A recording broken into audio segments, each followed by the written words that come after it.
democracynow.org, the War and Peace Report. I'm Amy Goodman. As we turn now to Seattle, Washington, where a former Occupy Wall Street activist is being sworn in today to the city council. Kshama Sawant is the first socialist elected to the city office in Seattle in generations. We have shown that it's possible to succeed as an independent, grassroots, openly socialist campaign, not taking any money from big business, not currying favor with the establishment parties of big business, having an unapologetic campaign platform for improving the living standards of Seattle's working people and rejecting the business as usual. This moment belongs to that way of organizing. Kshama Sawant has also played a pivotal role in the Fight for 15 movement, the campaign to raise the minimum wage to $15 an hour in the Seattle area. Voters in the nearby community of SeaTac recently increased the minimum wage for many local workers to $15. While that vote's being challenged in the court, Seattle's new mayor, Ed Murray, has just announced plans to raise the minimum wage to $15 an hour for all city employees. We go now to Seattle, where we're joined by Kshama Sawant, newly elected Socialist City Council member of the Seattle City Council, member of Socialist Alternative. She's also a teacher and a union activist. Welcome to Democracy Now! And congratulations, Kshama. Can you talk about what today means, today, your inauguration? Thank you, Amy, for having me here. Today's inauguration really is an absolutely historic moment for working class politics, and to understand, to really feel the moment that this is a turning point in the history of the United States. And I don't mean just the election of a socialist in city council, but everything that you've been mentioning, the Occupy movement, the movement to legalize marijuana use, marriage equality. This is all an indication that the people in this country are extremely frustrated and angry and outraged at the status quo, at the deepening income inequality, poverty, the political dysfunction of the Democratic Party and the Republican Party, and there's this deep search for alternatives. And the fact that we have been victorious in this grassroots campaign is really an indication that people are ready to start moving forward, moving into struggle. And so the real question is, how are we on the left, how are we going to take up this responsibility of organizing the vast numbers of people, especially young people, for whom there is no future, and how are we going to present those alternatives? Why did you decide to run as a socialist, Kshama?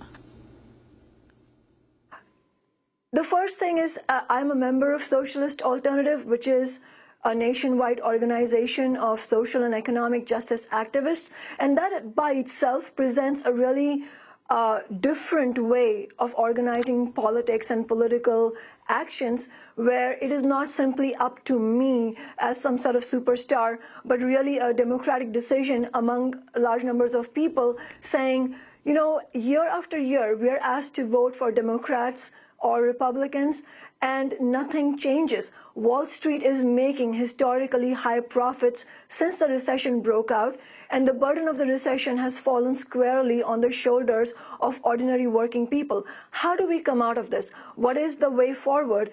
And presenting a different type of electoral politics was extremely important to me and to everybody else who was involved in this campaign. And there were hundreds of people who worked on this campaign.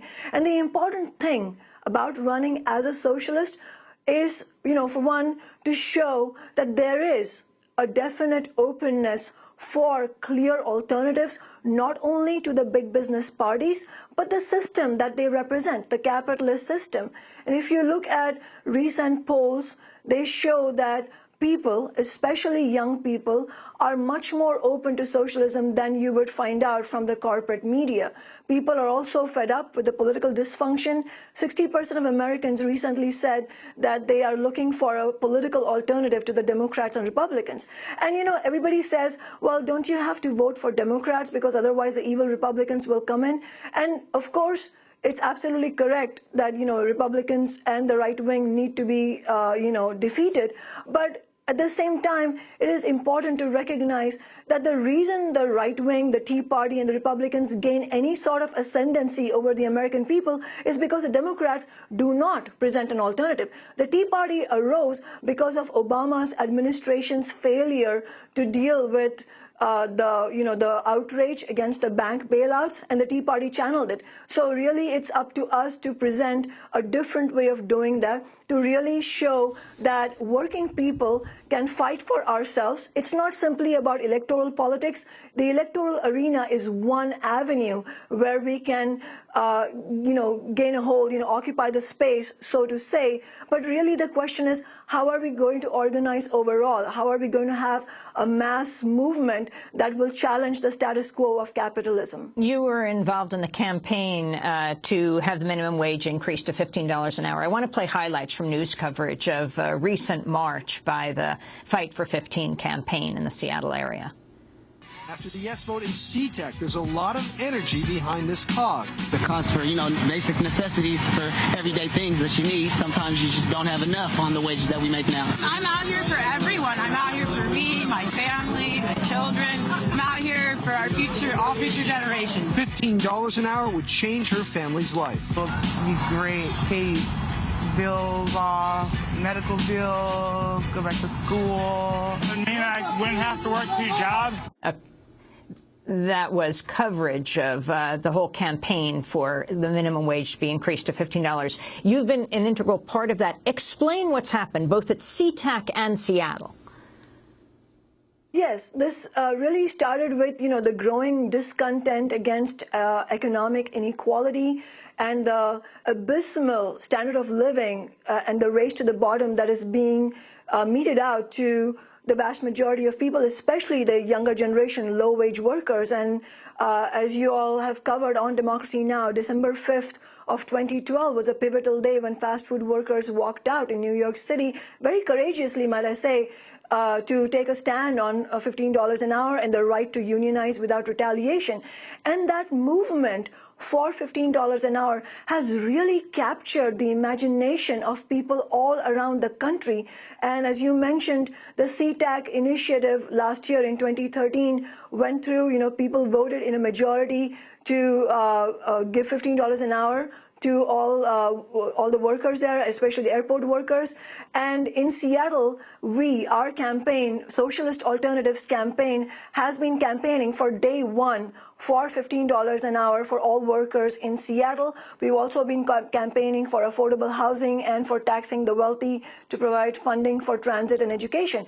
And now this battle has come full force to Seattle. You mentioned the mayor in the third day of his term talking about $15 an hour for 600 city employees. We're saying that this is a positive step forward, and it really reflects how much groundswell of support there has been. The movement has really been building up. And I would urge everybody to go to 15now.org. That is 15now.org. That's the website we have launched. It's a grassroots campaign that we are starting to mobilize in Seattle to fight for 15 in 2014. And I would urge all your viewers and listeners to go to the website, volunteer, sign up to help out. Please give your financial contributions. It doesn't matter whether you are in Seattle or not. This is the epicenter of $15 an hour, and we need the support of everybody all around the country. And I think it's important to see how dramatically different the political terrain here is today since before Occupy. Before Occupy, there was a lot of disenchantment and a sort of a feeling of demoralization. Occupy ended the silence on inequality, and really it put capitalism at front and center. The question of the fact that we need a system change. And what's happening in Seattle is, in a sense, is not unique in the sense that the social conditions that are preparing people to jump into struggle exist everywhere in the country. What's different about Seattle is that the workers and labor activists in CTAC went forward with this ballot initiative, and Socialist Alternative and its supporters had the audacity to challenge the Democratic Party establishment and go forward with what is now a victorious campaign for a socialist in city council. And that's an example, a seed for something that can be carried over. And so I would urge everybody to support us. Kshama, very quickly, in your state, in Washington, the 30,000-member Union of Machinists has narrowly accepted a new contract from Boeing that includes major concessions on pensions, health care benefits, wage growth. Can you talk about this? The union had rejected Boeing's previous offer by like 2/3 in November.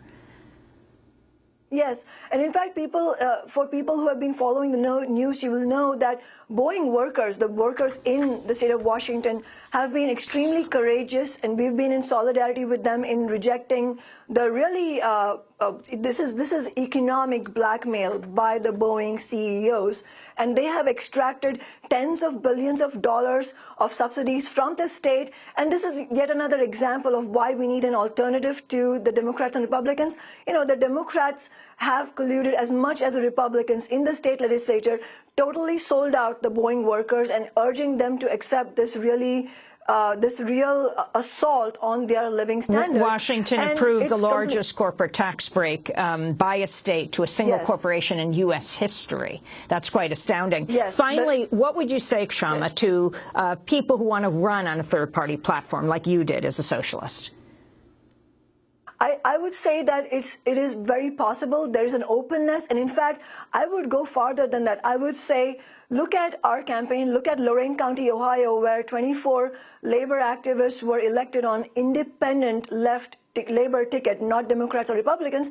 And most importantly, this would be an abdication of responsibility of us on the left if we did not challenge the two-party system. Kshama Sawant, we're going to have to leave it there. I thank you so much for being with us. The newly elected Socialist City Council member of Seattle City Council. She's being sworn in today. That does it for the broadcast. Happy birthday to Claudia Ibarra. Democracy Now! Produced by Mike Burker.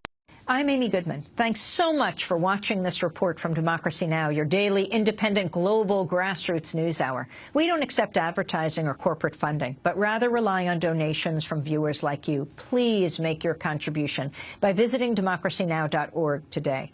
We need your support today to keep bringing you this hard-hitting, in-depth reporting.